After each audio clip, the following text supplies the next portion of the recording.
ready? Yeah. Yep.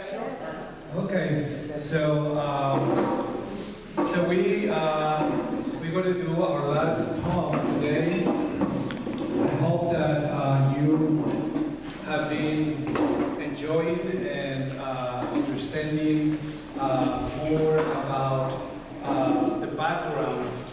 You know what happened before the apparitions, and hopefully you have a clear vision why this event was so relevant in the lives of not just the Mexicans, but I think the whole world.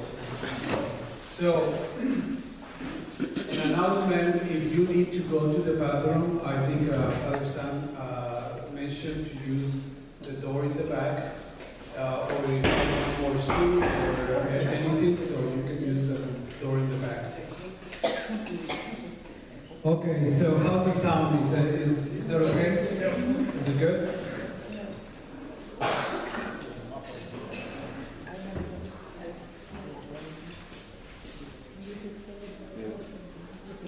So today we are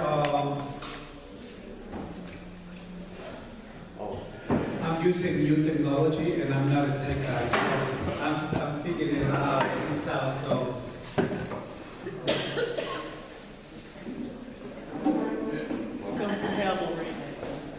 okay, so for our prayer, I chose. Yes, we have a okay.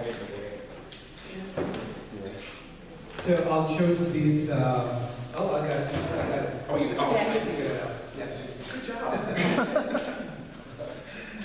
Thank you. Okay, for our prayer, I chose Psalm 42. So let's just open our minds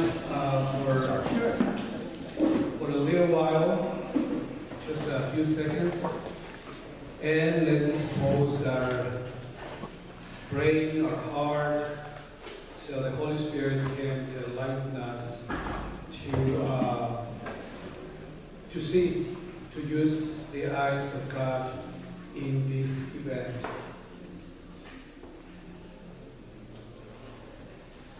I said to God, my rock, why have you forgotten me?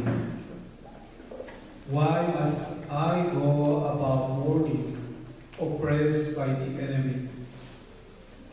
My bones suffer mortal agony, as my foes taunt me, saying to me all day long, where is your God?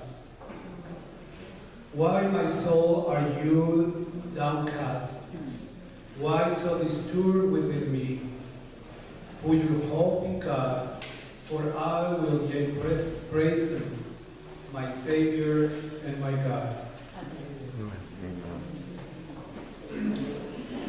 So this is a psalm that was written when the people of Israel, remember, their temple was destroyed, and they were taken by the Babylonians. You know, one group of the Israelites, nobles and prophets and priests, were taken to Babylon and in exile. So, what do you think this psalm reflects in the lives of those who experienced that event? You know, as I was kind of, putting this together, I remember an event that happened in this country in our time, 9/11. Yeah. And I haven't been, where the towers were. As anybody has been at the site. I heard that, there is a beautiful memorial there, right? Yes. But for the people who experience this event, to be in this site or just to remember, it breaks our heart. It brings so many emotions. And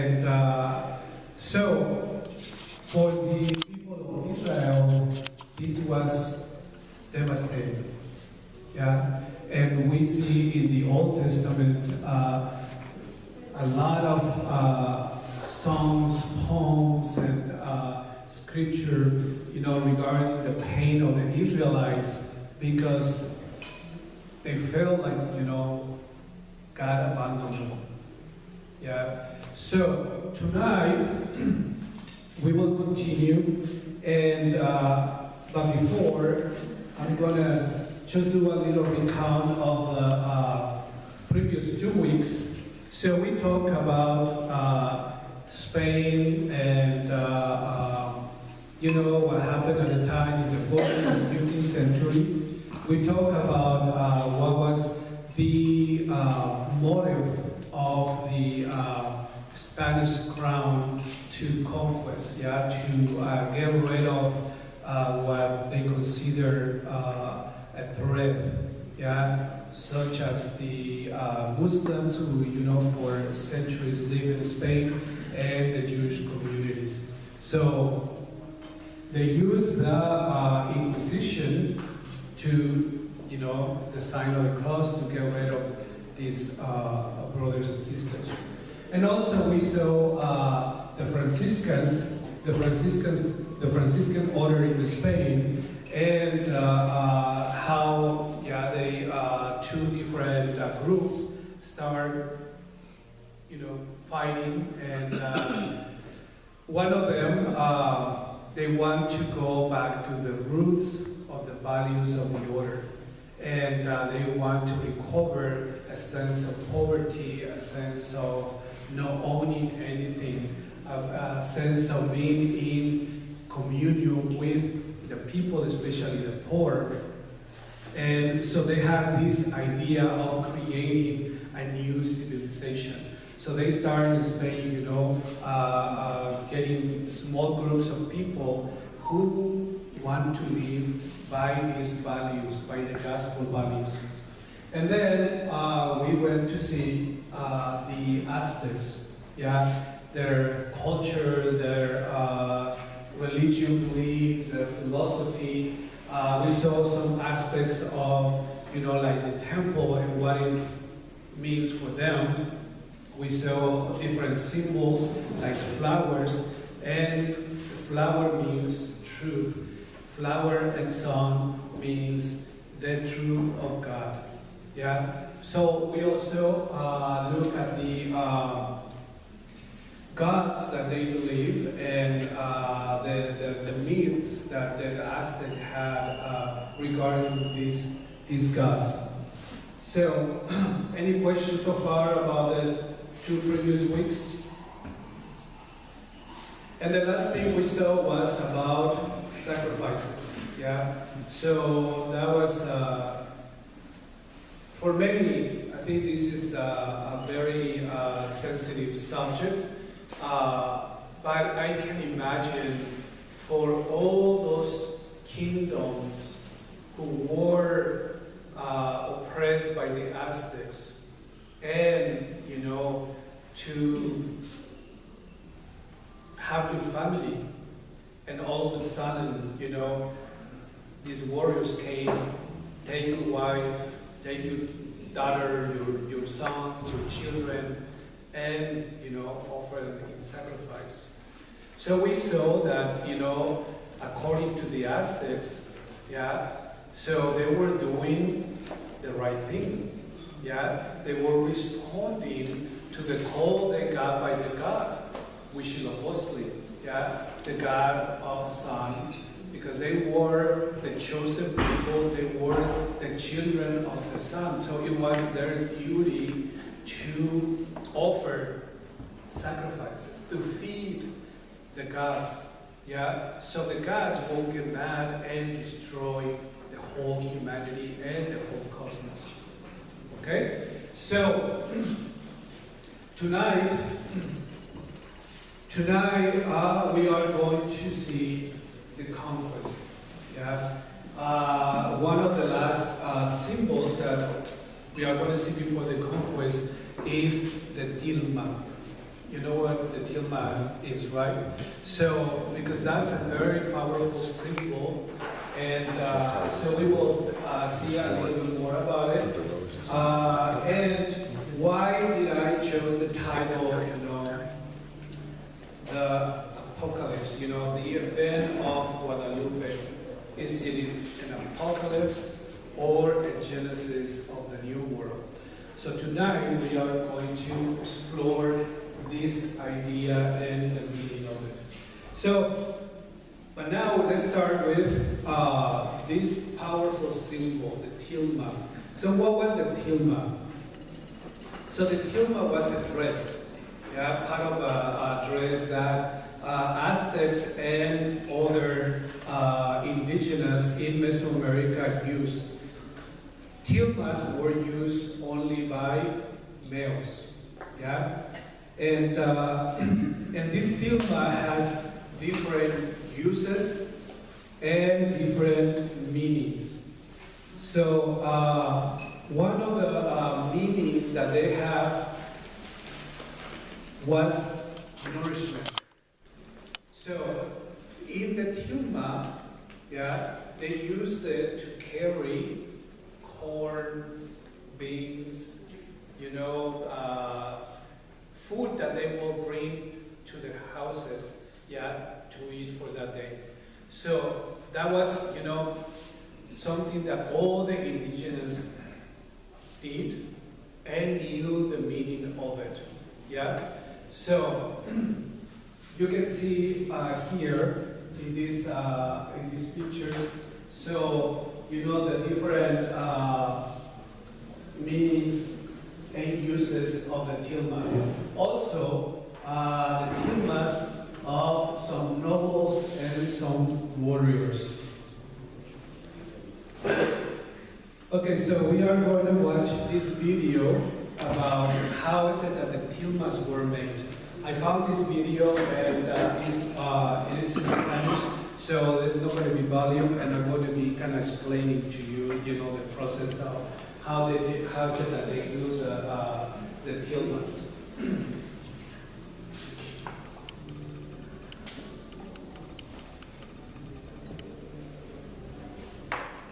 Elaboration of the agate, that's another name, for tilma. So this is the cactus plant, and that's what they use for to elaborate the tilma. So they cut the thorns, and then they cut the leaves.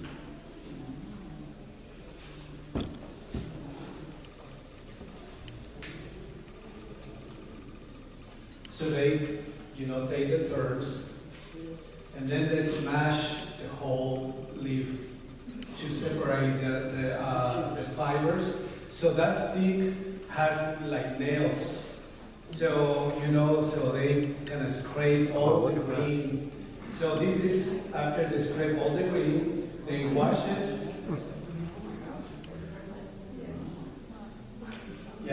Put some lemon and let it rest for a day or so. Then they wash it, let it dry.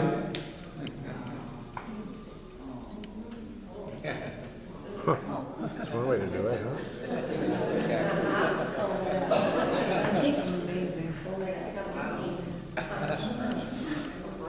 So once they, they have it nice and neat, they kind of store it, to put it together in storage.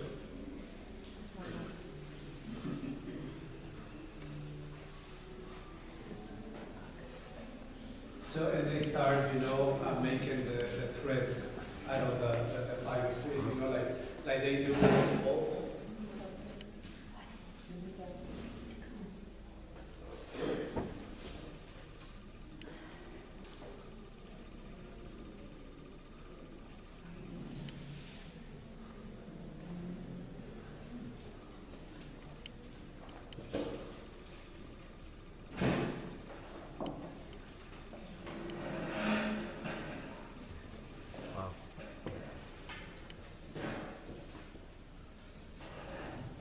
So you see in this video, so how the threads are, kind of not so tied together. So, and that's because the tilmas or agates seek to send us the final.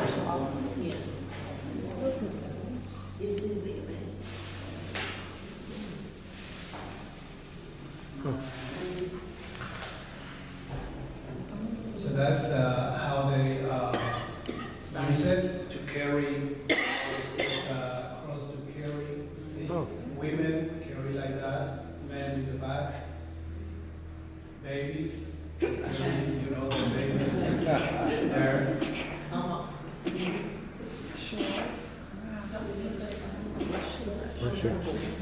What's this say? Interesting. Okay, so Father, how long does it take him to make that? how long it takes to make that? Yeah. I would say probably, I don't know, a couple of weeks. Wow. Really? Yeah.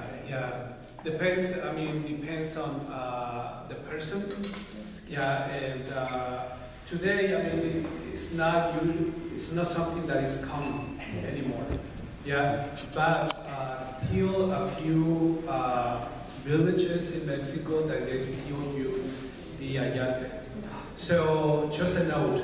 So the ayates, or the you know, the clothing made by the ayate, mostly in a good, you know, in good conditions will last no more than 30 years. 30, that's a long time. Yeah, no more than 30 years. So Pretty good. the tilma, you know, where Our Lady of Guadalupe is printed, yeah, it's almost 500 years. Wow. Yeah, and not only that, but for probably 161 years, the tilma was just hanging on a wall of the chapel of the Bishop Zumárraga, exposed to climate, exposed to the, how do you call because remember that Tenochtitlan was in a lake. This lake was a saltwater lake. So all that salinity, right? Can you imagine? I mean, so all these conditions, and the tilma still, you know, intact. So, you know, it's just a note, you know. So we said, okay, the tilmas were used as, you know, to carry babies, to carry food, so as a nourishment, okay? Very important. For the indigenous, for the people, this symbolism was very important because later, when they see the tilma where Our Lady is printed, all this symbolism, you know, will be part of their understanding of the message. So, the second symbolism of the tilma is marriage, union, a covenant. Yeah. So the way that they married. So the man wears the tilma. So you can see here. Oh, sorry, that's not it. Okay. So you see that's the tilma of the male, and the female wears huipil. Yeah. What the clothes of the women was called, it was huipil. So the huipil of the female with the tilma of the men was tied together with a knot. So that was the ritual and the symbol of the unity between, you know, these two people. Yeah. So it was so profound, you know, even for the Spanish to see this, you know, celebration that eventually, you know, they didn't wear or use anymore with centuries. You know, they didn't use indigenous women. So, but the Spaniards want to keep this celebration, this symbol. And so this is the huipil. They were different, and we will see eventually, but this is the mostly the repeal. So the repeal was like a poncho. Yeah. Yeah, without the hood, but just that's what the women use. Yeah, and if they need to carry something, I was gonna do my habit right now. Okay, so let's see that this is the repeals. So the so they're wearing. So they used to put the food here In the pocket. and just grab it, take it here. Yeah. So male. Yeah, they use the repeal. I mean the tilma. We will see, later. So it was also to carry the food. Okay, so in Mexico we still have this tradition. Yeah, but it's like I mentioned, the Franciscans missionaries, instead of using the repeal and the tilma, so they came out with a lasso. So you see that that's a very important symbol in a marriage, in the Latino or Mexican. I don't know, is there anyone here from another country in Latin America that they have something similar, or other countries? Isn't that like, we do it here. Yeah. The Philippines. In the Philippines, Doesn't the Jewish tradition do that too? the Jews, No. I'm not quite sure they. No. Yeah. I think they do, but they tie the ends. Yeah, absolutely. With the cloth, yeah. With a rope or something. Yeah, that's, okay. Yeah. Okay, so that's what we have. If you see, when you witness an American with Mexican wedding, so now or Filipino, yeah, right? They use the lasso, so now you know where it came from. Okay, so when the indigenous, saw the tilma and Our Lady printed in the tilma, so they saw a union that the true God wanted to do with his people. Yeah? So the symbol, that Mary is a virgin, yeah, and of course, a male marries a virgin. So that was the symbol that this God, that, Mary is telling that she's reigning, that she's evangelizing, is a God that wants to have a union, a covenant, a marriage with the people, with his people. Yeah? So that's why that's a very powerful symbol for the indigenous to understand. So if you see the image of Our Lady, so you will see that she is wearing a long, straight hair. So she is a virgin, and she's a young lady, because if you see, this is how the women, used to wear their hair. Yeah.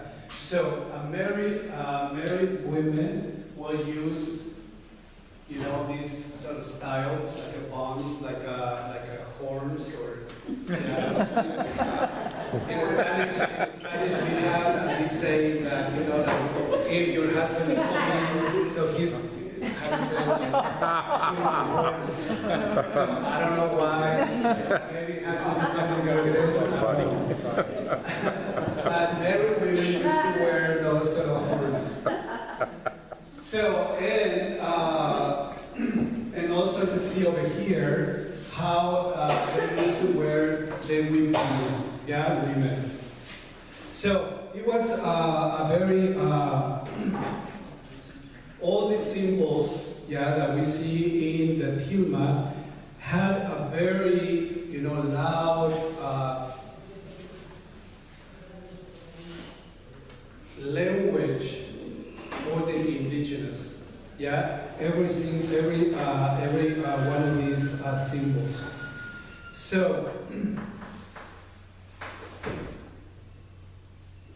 the tilma also had this meaning of protection. Like we see, in the video, so the tilma was made for winter, thicker, and it was like tied together so they can protect from the winter, from the rain. Summertime, it was shorter tilma, and the threads were more open. So this is how they used to wear the tilmas. This style, this and this, it was either for nobles or for poor people. Poor people were called matzehuales. And this style of wearing the tilma, right here, it was only for the emperor. Yeah, a tilma covering both shoulders. That way, like a cape, was only for emperors. Yeah. So the tilma, when they see the tilma, they see also this symbol of protection. Yeah. So protection, and Our Lady, when she talks to Juan Diego, she says, "Am I not here who have the honor and joy of being your mother? Are you not by virtue in the bosom of my arms, in the hollow of my mantle? Am I not perhaps the source of your help? Am I not perhaps your joy?" So, if you see, the tilma also meant protection for them. So, when they saw this symbol, they see all these symbols: protection, union, covenant, marriage, what was the first one? Nourishment. So, regarding the symbol of nourishment, this is going to be also a key for the indigenous to understand the nourishment that is coming, for them. So, Mary is pregnant, with the true God. And remember, the tilma carries the food. So the tilma means, she's bringing the food for the people. The food that will be the Eucharist. Yeah? So that's how they, understood that this symbolism. And so Mary is the bearer of God, the one who provides, but also a God who becomes nourishment, a God who becomes food. So what happened? So they don't have to feed the gods. They don't have to feed the gods with sacrifices, because now they have this God who will feed them.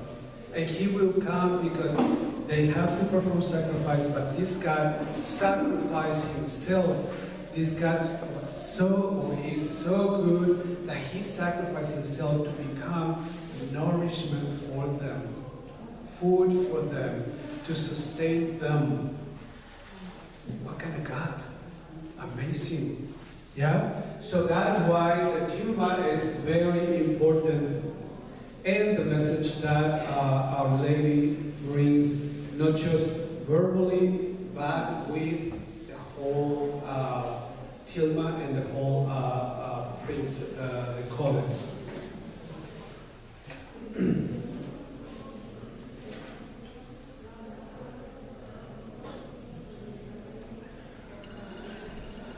Okay, so every male wear a tilma. Yeah, and some historians might say that Juan Diego was kind of rich or, you know, had some sort of good position. But according to, you know, how he's portrayed, so most likely he was a poor man, you know, a Matzehual. Why? Because his tilma is plain. Just as we saw in the video, you know, just how they, you know, came out of the cactus and how they just, you know, made the tilma, that's how they use it. Even though if they have the money or the resource to dye the tilma, paint some, you know, designs, they could not do that. Matzehuales were not allowed to wear colors, figures printed in their clothes. That was only reserved for nobles, warriors, and the emperor. Yeah? So, and also, the emperor only could wear this color. Nobody else could, yeah, no nobles, no priests, nobody else. Only the emperor, yeah, could use that specific color. So, what does this mean? So, Our Lady is wearing, yeah, it's not a huipil, yeah, over her. Yeah, it's a tilma. And it's a tilma that is the same color than the emperor. Yeah, you see the emperor, that's the penacho, yeah, like a hair. And it was made either by, well, actually it was only made by the feathers of this bird that is called Quetzal. That was another form of the god Quetzalcoatl. Yeah? So the feathers are the green, emerald, green, bluish. So I'm going to just give you a little taste of what is going to come next year, because we're not going to go tonight into that. But the Our Lady, yeah, imprinted, and the symbols that she's using is, I don't know, like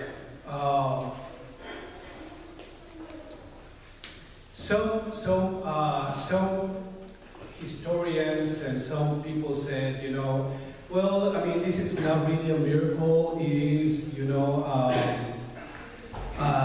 the Franciscans, the missionaries, you know, came out with it so they can, you know, convert all the indigenous, and you see different interpretations and different, you know, ways of looking at this image. That it couldn't not be an invention of the missionaries. Why? At this time, yeah, like I said, she is wearing, yeah, the color of an emperor. At this time, you know, at this era in the whole world, yeah, for centuries they lived in a male world, not a female world. Till this point, there was like no females who wore emperors, or how is it for a female emperor? Empress. Empress, yeah, except for Egypt that, you know, they have Cleopatra, But I mean, but in the, you know, in Europe, there was not such a thing to have a woman, yeah, as an empress, yeah.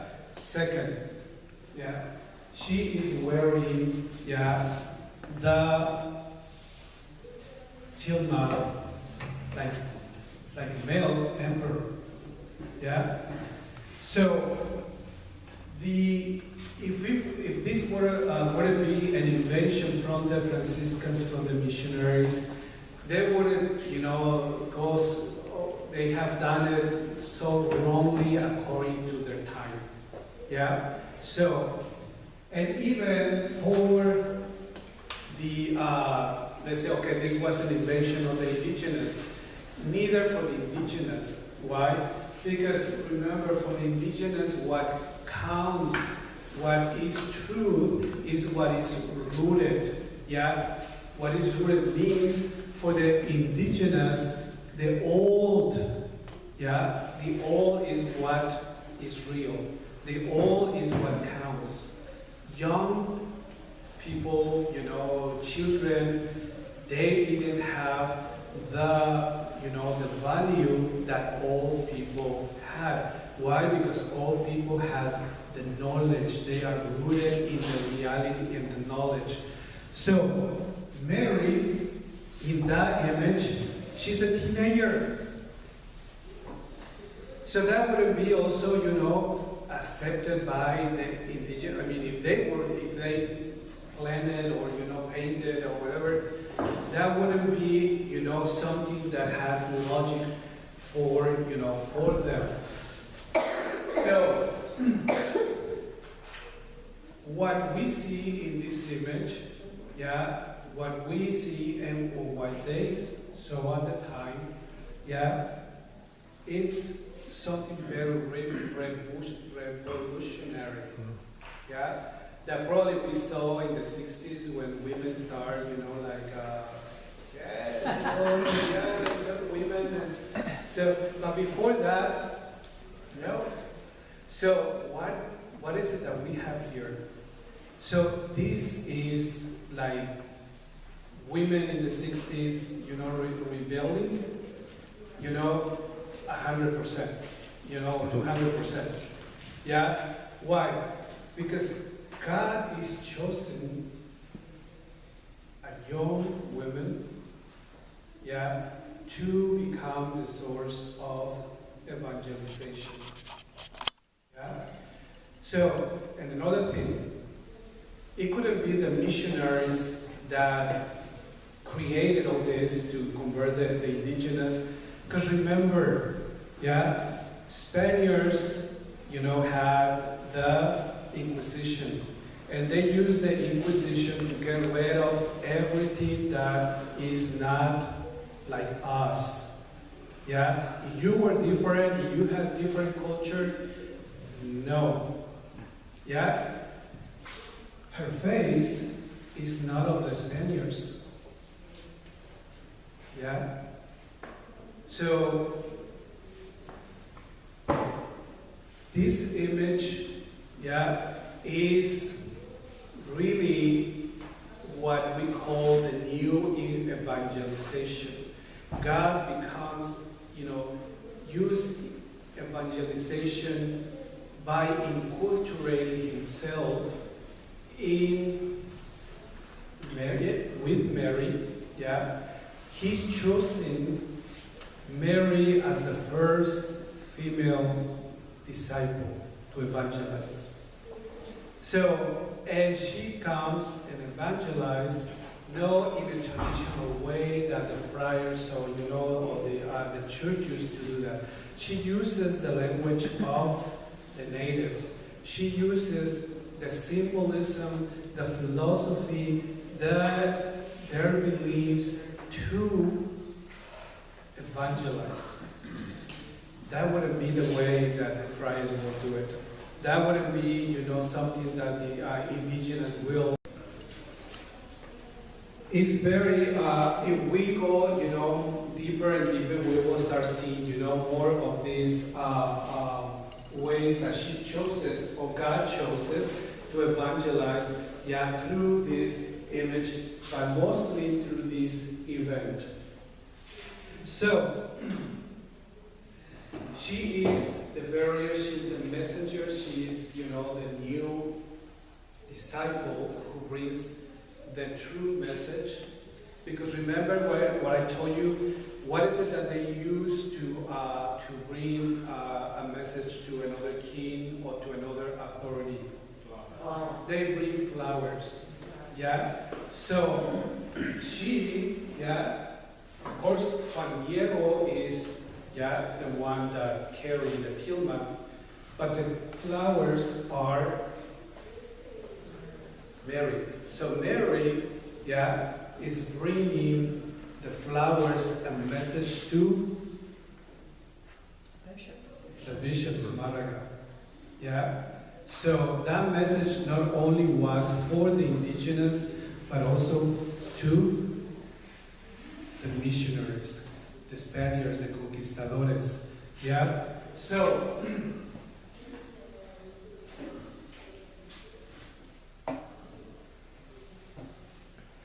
when we see Mary, a lot of people, other cultures, they see the devotion, that people, Mexican people, Latino people, or Filipino people, have to Mary. And it's almost like, for some people it's even disturbing because, it's so much. But if you think about it, so what is it that Mary represents? Isn't it that maybe she represents only what God wants to use through her, her love, her compassion? Because Mary, as an evangelizer, as a disciple, she not only brings a message, she becomes a message with the one that she's carrying. And the way that she's doing this, she's passing this message, is something that it wasn't used before. By using compassion, by using love, by using, all the qualities of a good mother. So she's showing, this other side of God that wasn't known at the time. This maternal side of God.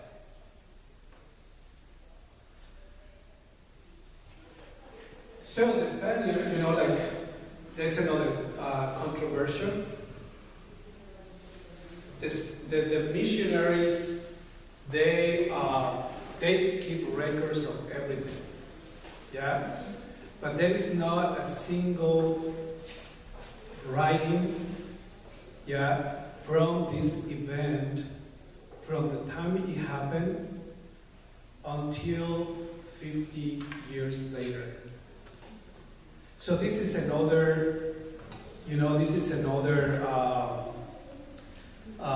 source for people to believe that it wasn't a true event. Because they said, how is it that, the Spaniards, record everything, every single thing, you name it, and they, wrote it down, but not a single word about this event. What do you think, why do you think it happened? They didn't believe it at first? They believe, because by oral tradition, Bishop Zumarraga had the tilma in his chapel before he built the first church. So they believe. But why is it that they didn't write anything? I don't know. They thought they would lose power? Well, there's not so much about that, the lose power. Remember the mentality, of this time. inquisition.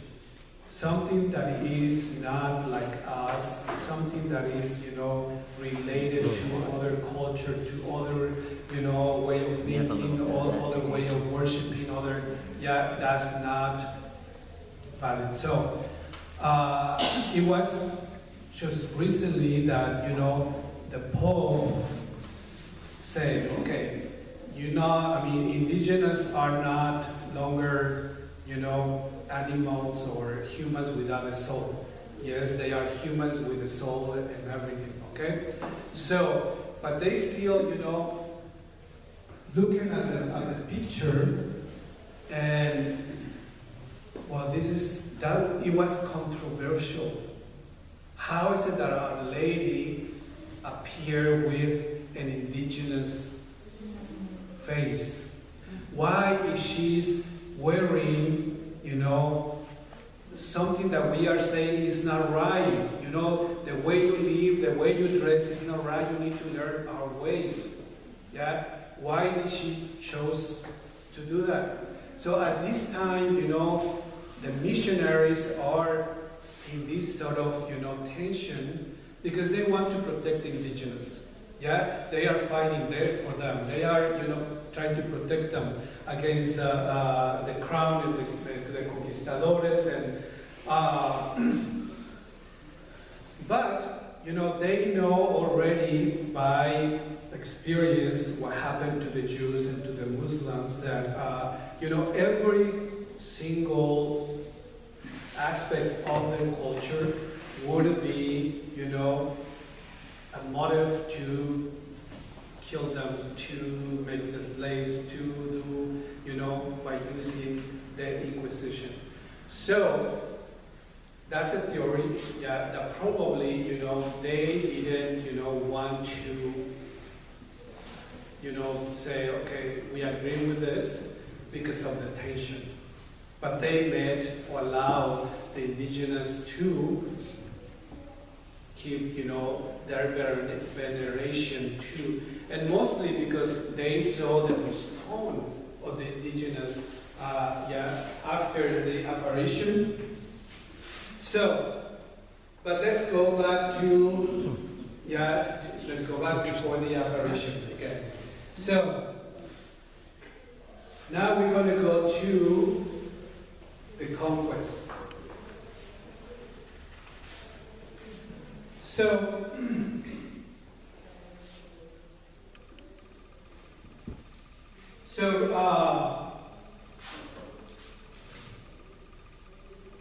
the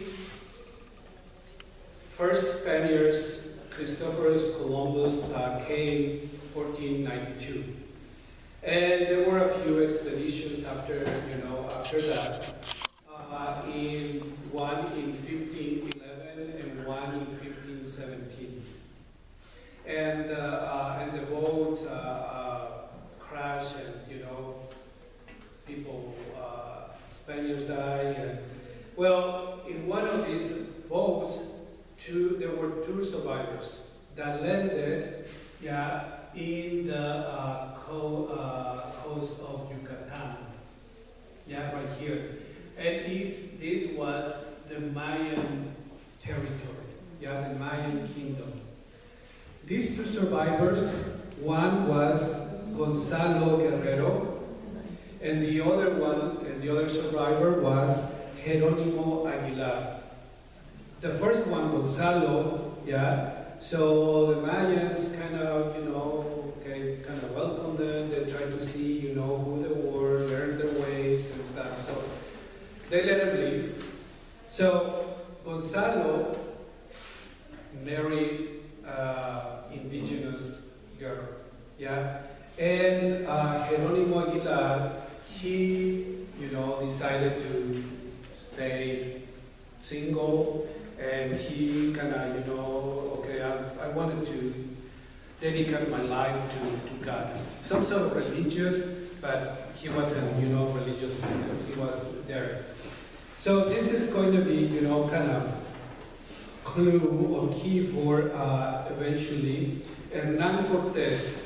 Hernán Cortés in 1519, he said, okay, I volunteer to go, and to rescue these survivors, yeah? And so he comes, and find them, and then he sees that one of them is married, and he's like, I don't want to go back, I'm happy here, I want to stay here.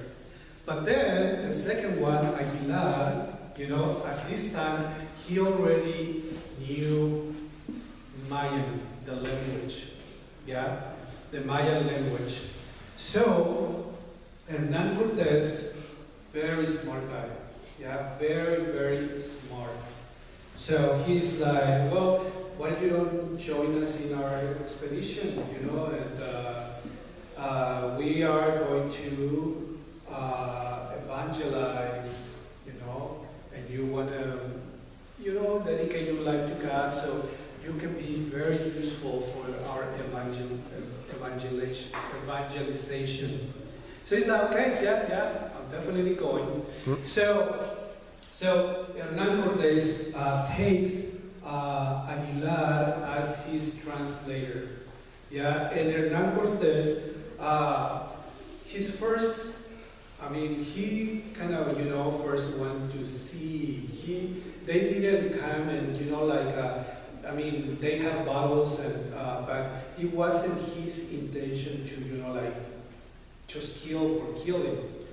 So then, once he, get Aguilar, so he comes to Puerto de Veracruz, to the port of Veracruz, right here, yeah? So, they arrived, and they have met the Tlaxcaltecas, yeah? And close in their way to Tenochtitlan. The Tlaxcaltecas were known for being brave, great warriors. Yeah? So they have a battle, and but the Tlaxcaltecas, no.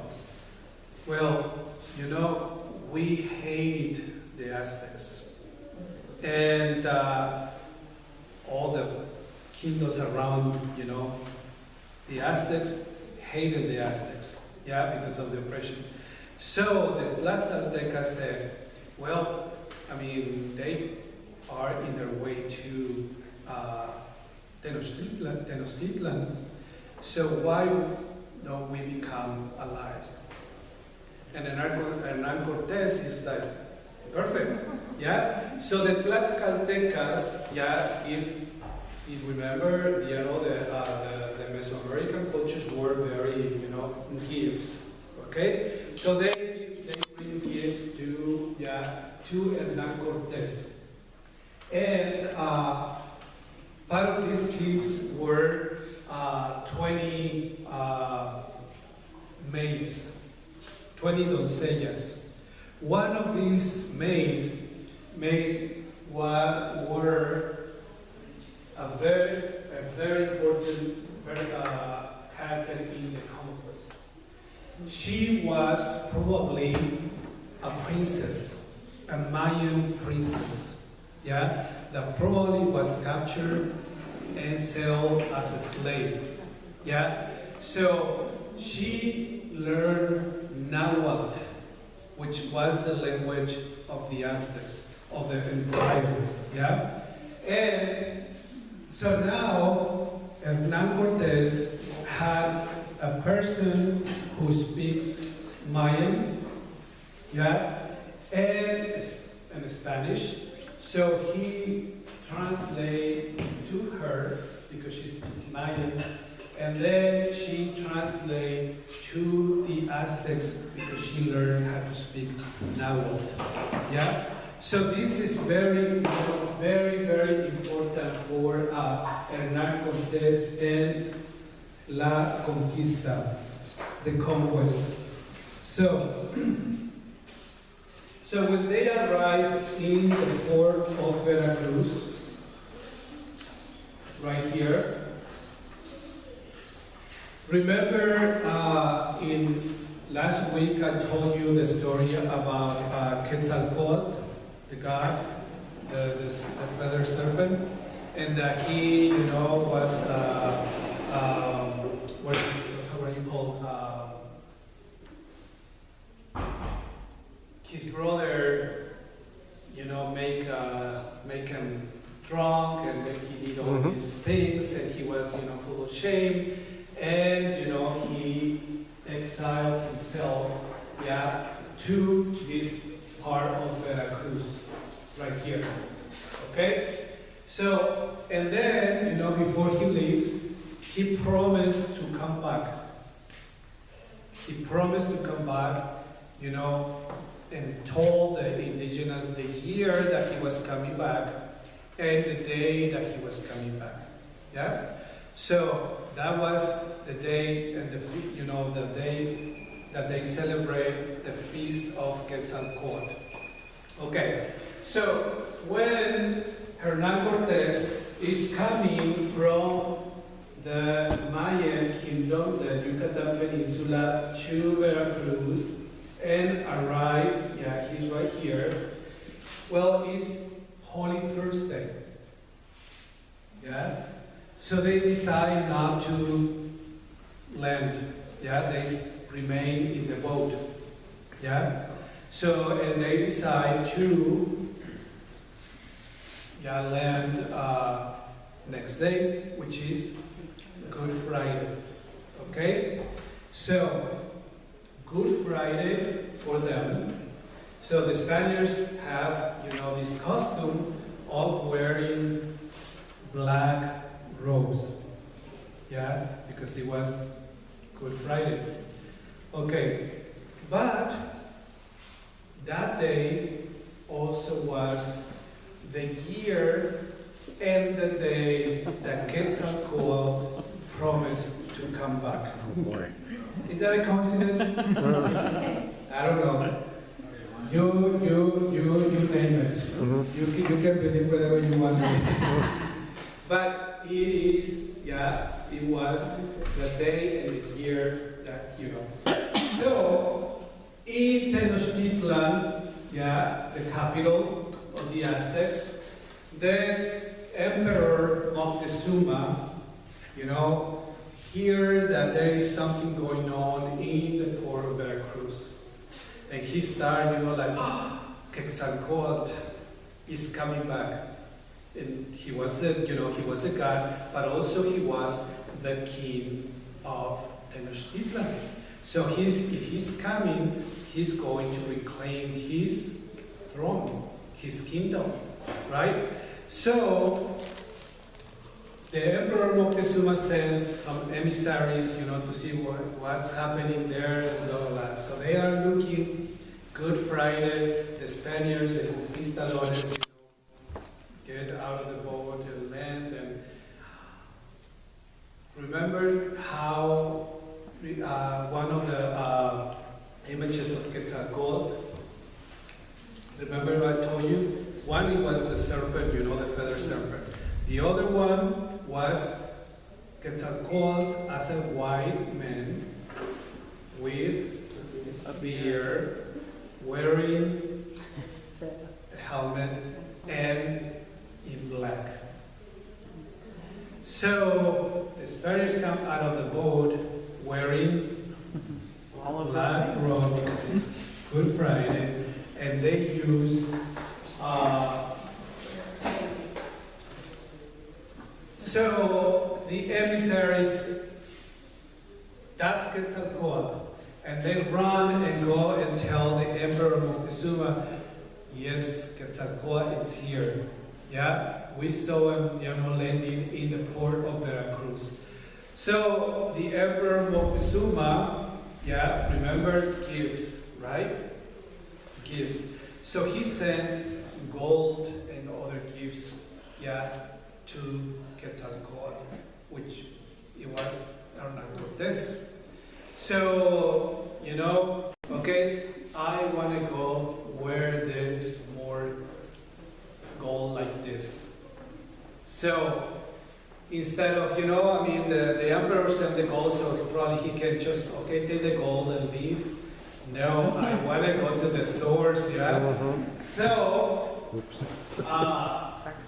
like I said, the Malinche, yeah, she was a key in the translation, in the diplomacy, yeah? Why? Because the Aztecs, they thought it was Quetzalcoatl. Yeah, he is Quetzalcoatl and coming with other gods. Okay, so they welcome them, yeah, and treat them, like gods. And so, Hernán Cortés and the conquistadores are feeling, like, wow, okay, this is the place. But then, the Aztecs is like, well, I mean, yeah, he looks like a Quetzalcoatl. But, and there are a few things that, like Quetzalcoatl believe, like he didn't believe in sacrifice, and they are telling us not to do sacrifice. Yeah. But Quetzalcoatl didn't like gold, he didn't like money, he didn't like power, but they like gold and they like money and power. Quetzalcoatl didn't like to drink, but they like to drink. Quetzalcoatl didn't like, probably he liked women, but he didn't took women by force. But they, So there were a few things, that didn't really, match, but still, they are there. So, Hernán Cortés, is having, all this good life and trying to find a way to, how am I going to get the ball from these people, without and war or by force. But in Cuba, there is the general, the general of the expedition. Hernán Cortés was a caudillo. Yeah, so I don't know, anybody's here from the forces, retired from the forces? So what is your highest? General. General. So, that was the general in Cuba, and Hernán Cortés was subject to the general. So he was what? Colonel? The captain, yeah. But he was smart, but also he was ambitious. And the general feared that because his ambition, he will do something terrible to become independent of the crown. So he wanted to get this, like, no, you're not, you belong to the crown, and whatever you get, that belongs to the crown. It's not, okay, so Hernán Cortés is just, okay, I've got to go back to Cuba and fix this. So he takes gold, he takes women, he takes gifts, and he goes to Cuba and he says to the general, okay, I mean, I don't want to become independent, but look at all this. So we can have all these for the crown. Yeah? So the general, and not only that, but we can use, we can use that to evangelize. Yeah? Yeah. So, Hernán Cortés, didn't have any means to evangelize. But remember, the Spaniards used, this as a sign of oppression to get what they want. Okay, so let's have a break and we come back in 15.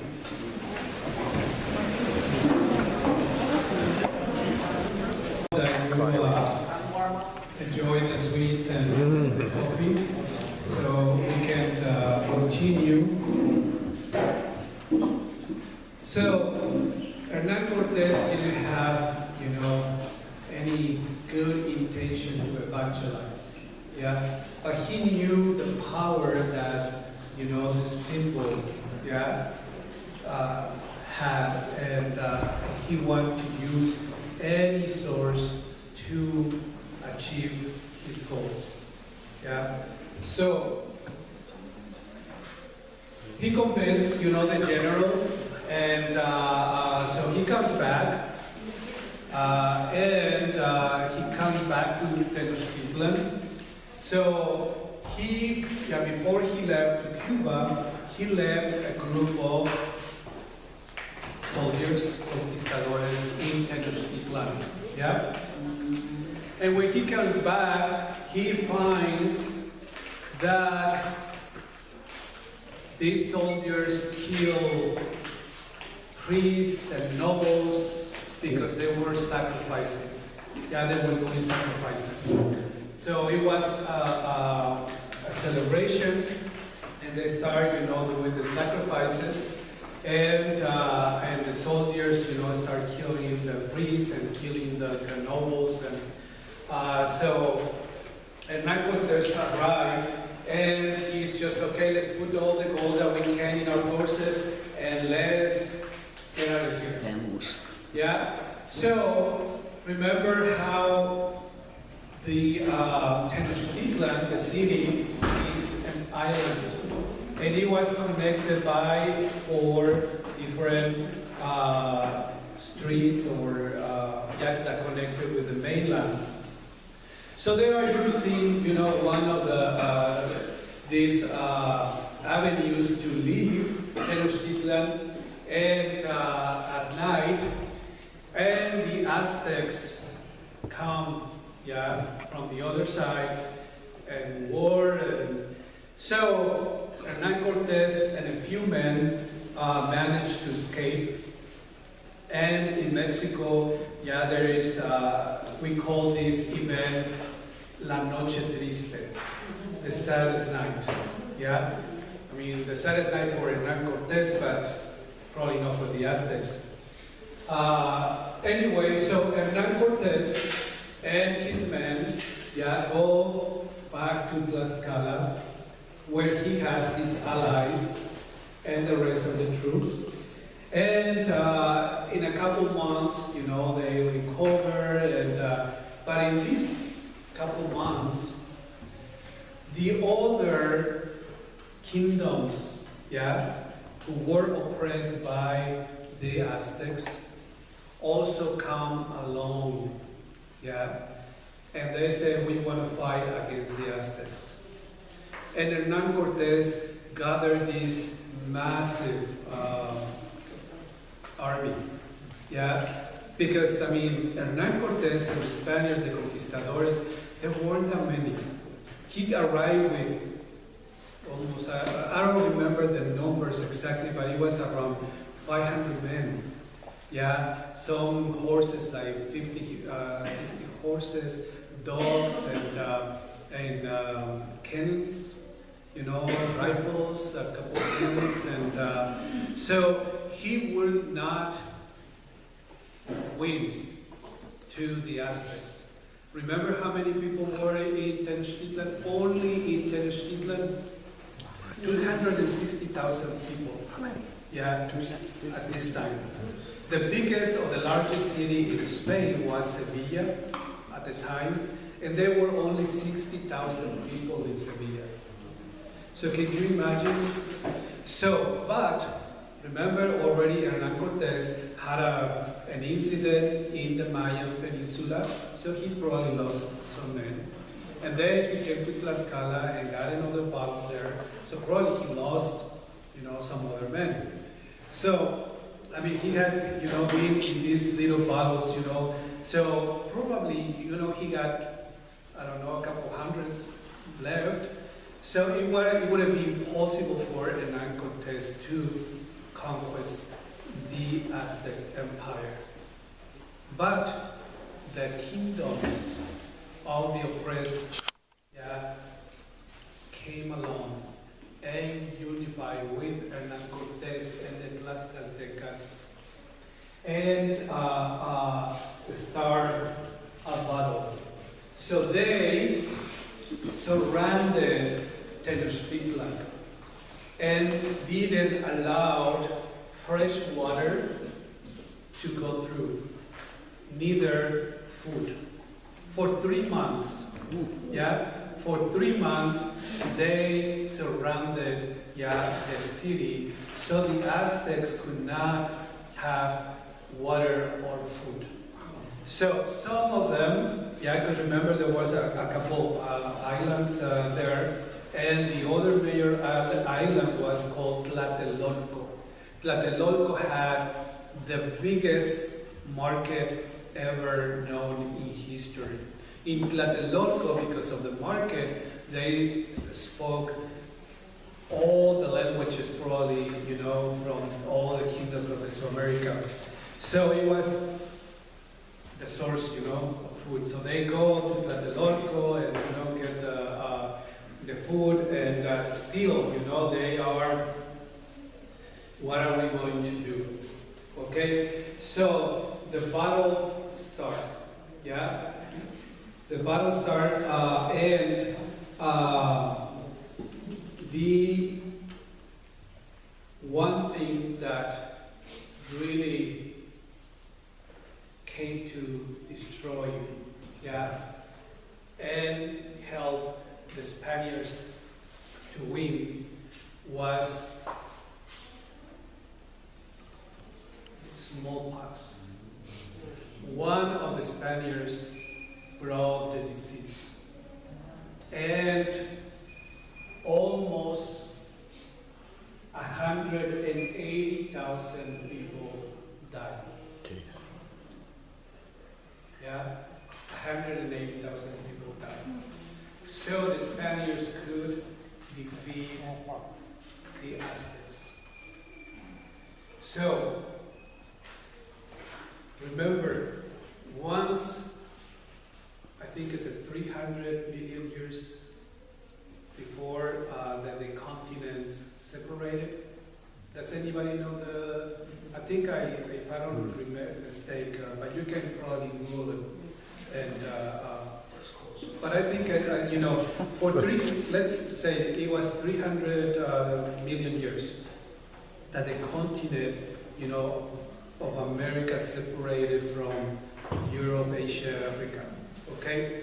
So, in those million years, we developed in America our own ecosystems, our own resistance to diseases or whatever was here.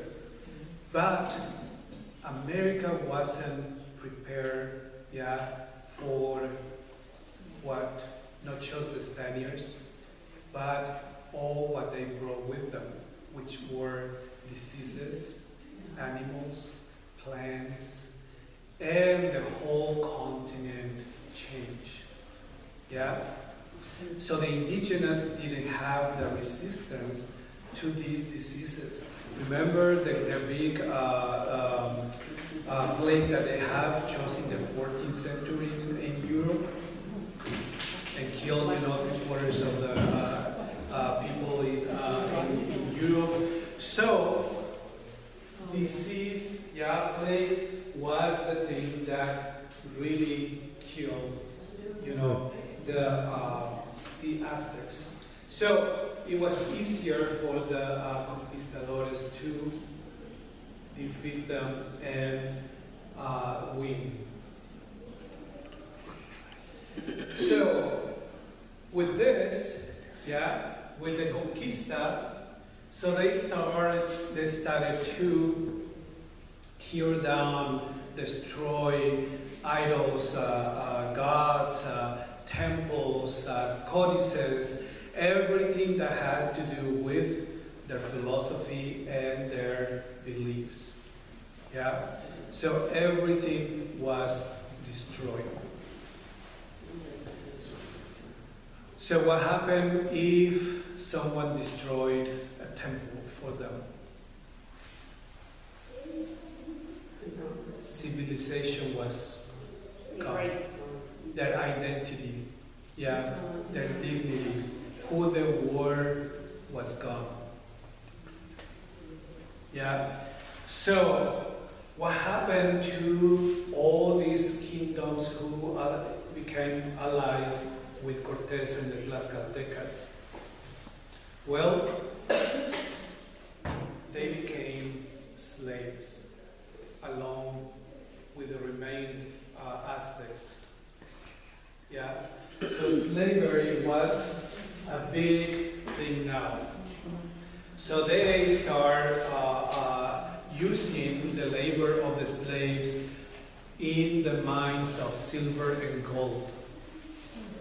Yeah, and I mean it was from bad to worse for them.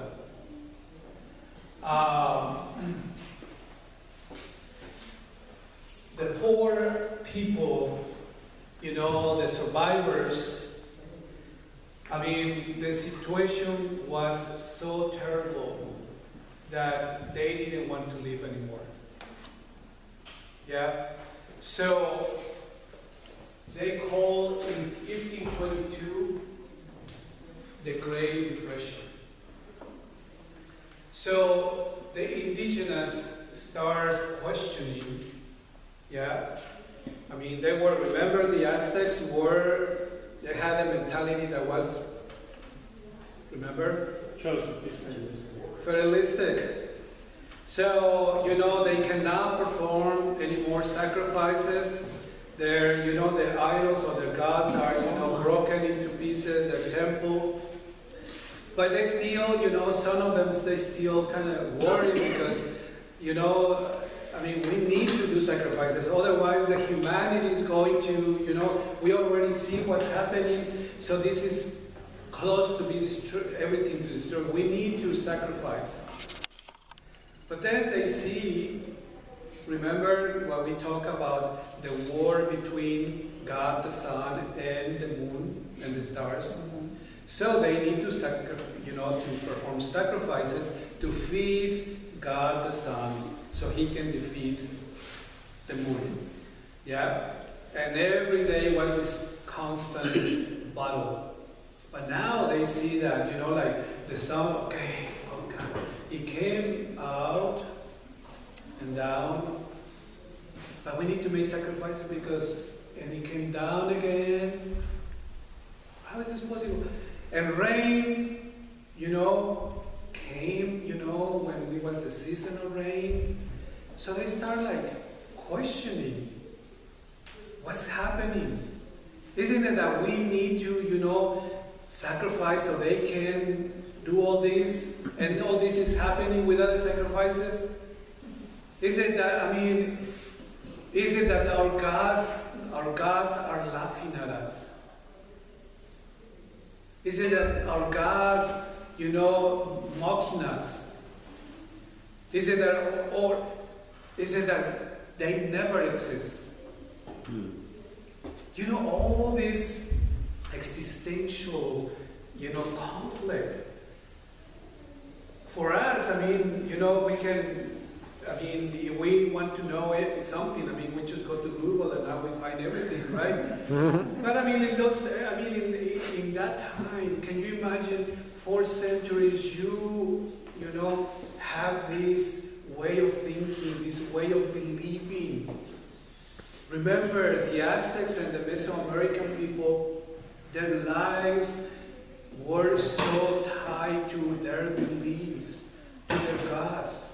You know, 24 hours, you know, everything they did was based on their beliefs.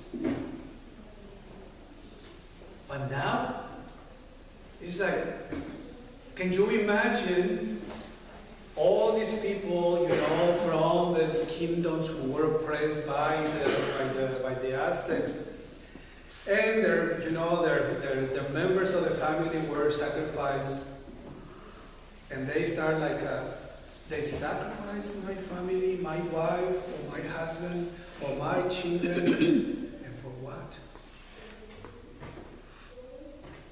At least, you know, probably before they, I mean, you know, they believe yes, you know, but maybe it was for a good cause. So, you know, we can continue with life but now that this is happening, can you imagine what they're going through. So all this, losing, their families before because of the sacrifice, but now losing their families in war, in battle, and now losing their families because of this plague. Families, they don't know if to bury the husband who died in war, or the children, that have died because of the plague. Tenochtitlan became an immense garbage and a disposal of corpse. Corpse, floating in the water, and because they didn't know what to do, they didn't, they just want to die. All the survivors. So what's that picture of? Yes. What is that? What is this picture? That's just showing you the It's just showing, that she is, in this sort of depression. The idols, or the remaining of the idols, the orange, remember the sun, is it dying, is it not, as a, and then the sign of the cross, and the new evangelization, but they still not accepted the evangelization. And but at this point, the conquistadores, they had some friars, coming along, which wasn't very productive. But it wasn't until, remember, the 12, the 12 Franciscans, that came in 1523, where, they called their disciples. They were called the disciples. So these 12, Zumárraga was part of the 12, And so they start with, like I mentioned before, with this idea to create a new civilization. And this was, the proper setting to do this. But they saw that the indigenous were in such a depression that they didn't really, have the desire. They didn't. So it was very, very, few results that they had, few conversions that they had. And the Franciscans, they want them to understand that it was imperative, that they, for their own sake, to embrace Christianity. Not just because they really now, wasn't just because of Christian, just to be baptized and to gain more, people, but it was because there was no hope for them. And so, they had very few conversions, and Fray Juan de Zumárraga, in 1529, he wrote a letter to King Carlos V. And he says, if God do not provide with a great remedy from his hand, this land is about to be totally lost. The missionaries already came to a consensus to go back to Spain. Because they said, there is nothing we can do, anymore. And Spaniards, with their ambition, the conquistadores, they are out of control. And we try to help, the indigenous, but they don't want to. The missionaries, they want them to, what is it called? When, assimilate? Assimilate, the Spaniards and the indigenous culture. Why? Because the Spaniards, if if this if assimilation happens, so the offspring will have rights. So there won't be slaves. So the missionaries want the indigenous, to accept the Spaniards.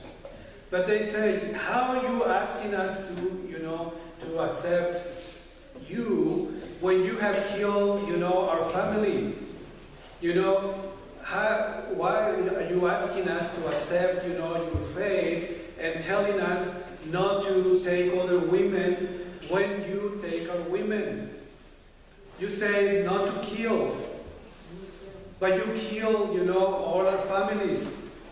You say not to rob, but you stole everything we own. Why do you want us to believe?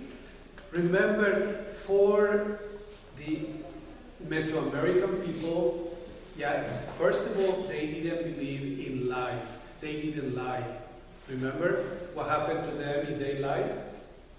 So for them, lies, were the opposite of reality, of life, And for them, what was true was what the old,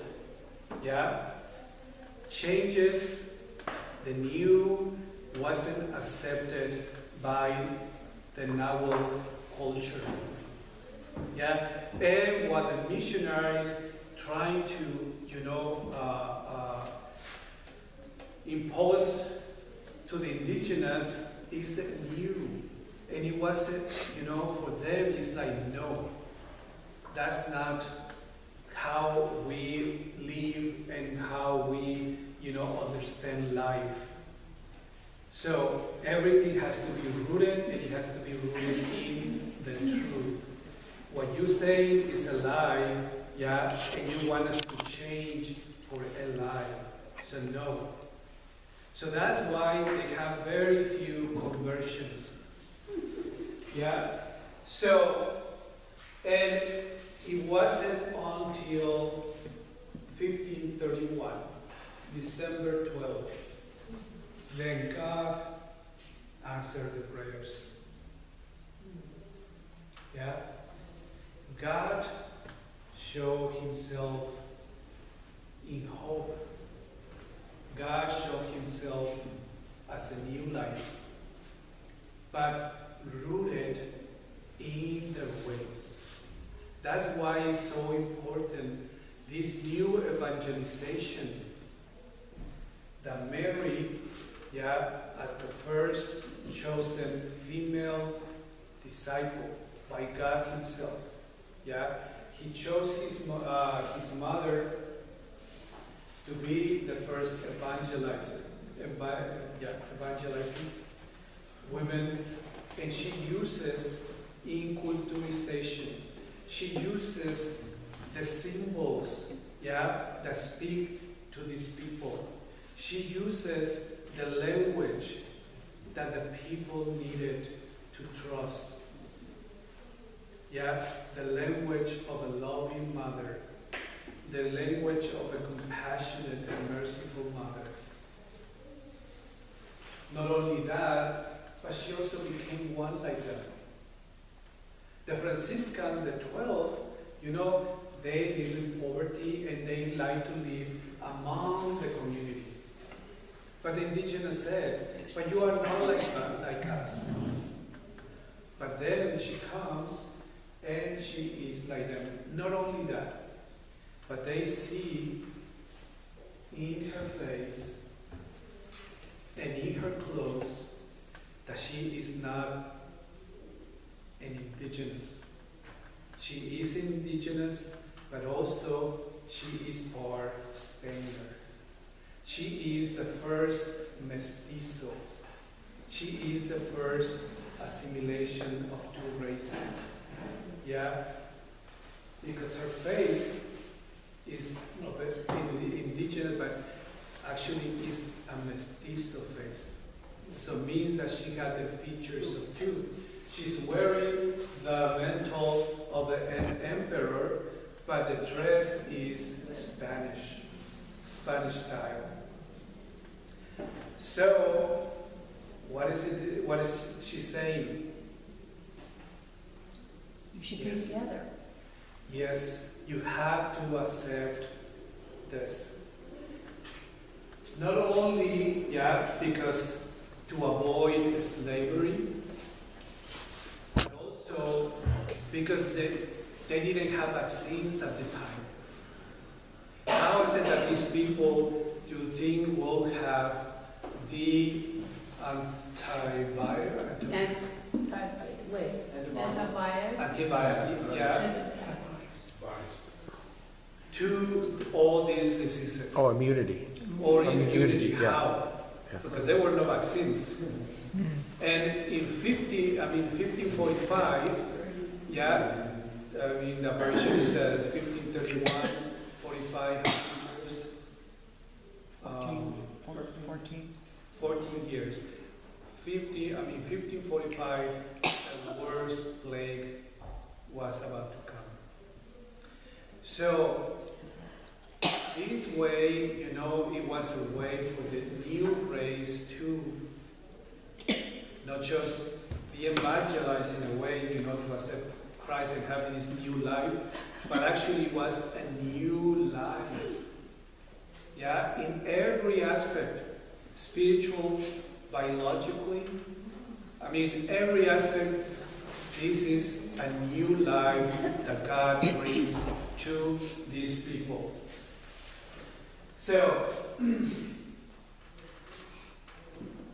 this is the end of the introduction, and like I usually I give you kind of a little bit of what is it that the image, represents, and the codices and all that.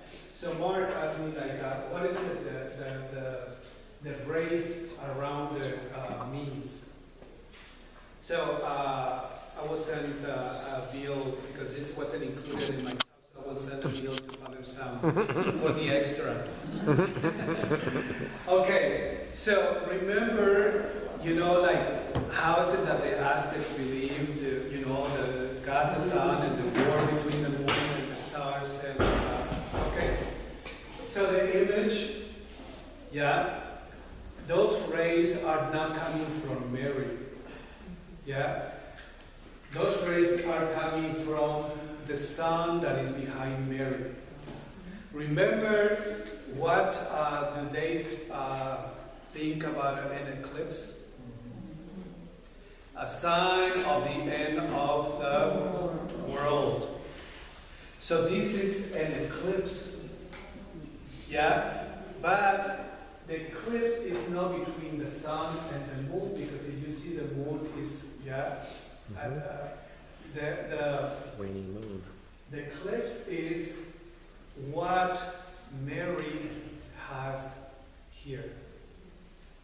And the indigenous, I can show you now, because that's going to be part of the next talk. But in her dress, there is a flower, and this is the only flower with 4 petals that represents the true God, the true living God, the only true living God, and it's in her, by her wound. So this means, like, someone over here, that's the flower. So that means that you don't have to fear any more eclipses. This is it. This is the sign. This is the sign of the new life. See that the moon cannot reach the sun, and the sun is behind the true God. So they understood these symbols. So they were feared that the end of the world and humanity was near. And it was happening already with all the events that they experienced. But now, because of this symbol, that means a new life. Our God, the true God, the only God, is offering peace. There's no more war between the sun and the moon, because He is the only Lord. What's with the cherub where the moon is underneath? Yeah. So that's also part of the controversy, because in the studies of the tilma, that's not supposedly an original piece of the original image. But we will talk. I mean, if God willing, next year I will explain all that. And the stars? So the stars. Okay. So the stars are constellations. Constellations that, I don't know if you know, but the stars are, moving, because the universe are expanding. So, so they study the stars, and the constellations are situated exactly, at the same space, where the apparitions happen. Oh, okay. So by studying the constellations, so the Astronomy. through astronomy, so they discovered that the apparition happened in 1531 at 6:45. I think it's 6:45 a.m. And just because of the stars. But also, also remember, the stars were the sisters of the moon. Yeah? Oh, right. And they were in battle. So there's another meaning also for the indigenous. So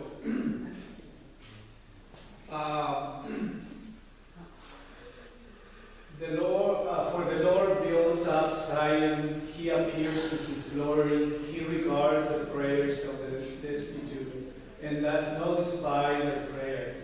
Let this be recorded for a generation to come, so that our people yet to be created may praise the Lord.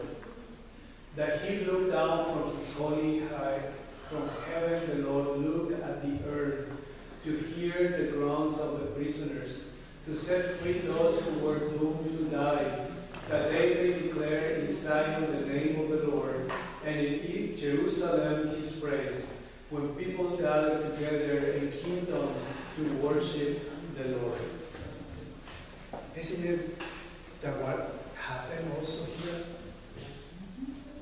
This psalm is from the Jews, Israel, and their temple, the city, and they were, so many times through history, and isn't it that this happened again?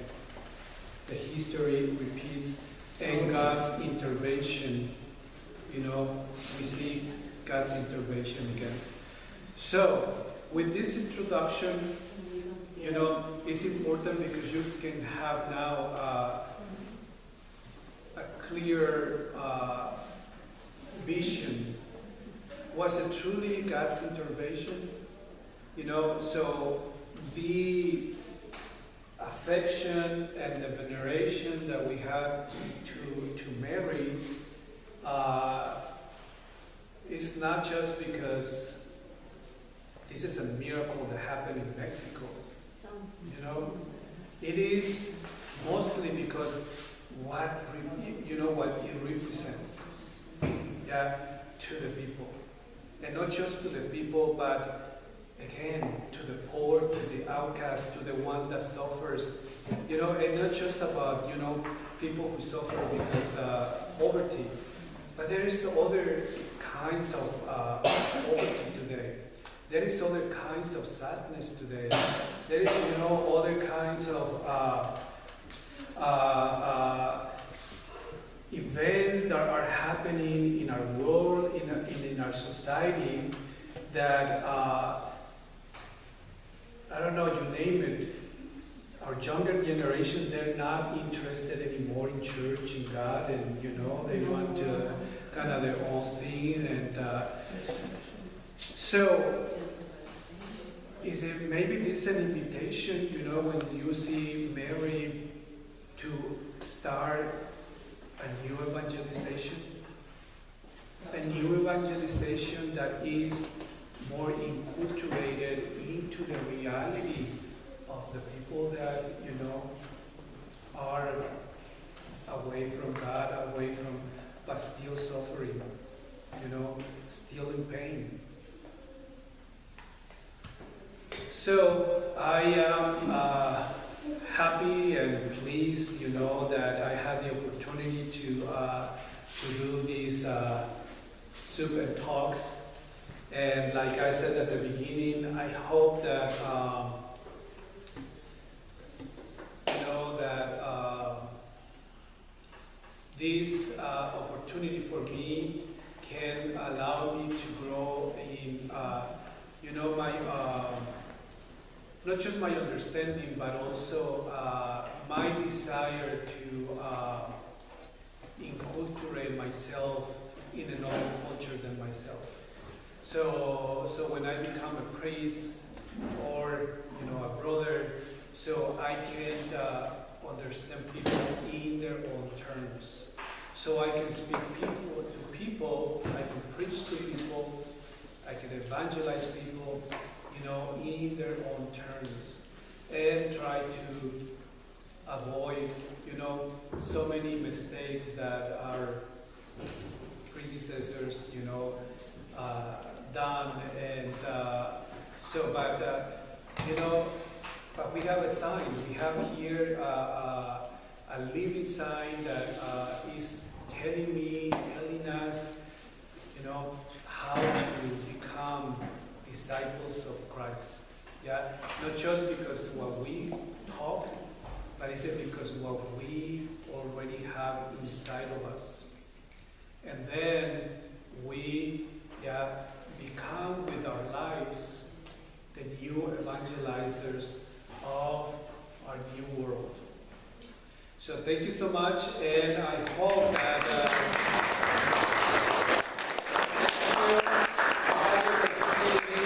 to continue with our talks if you are interested. So now Betty has a few announcements.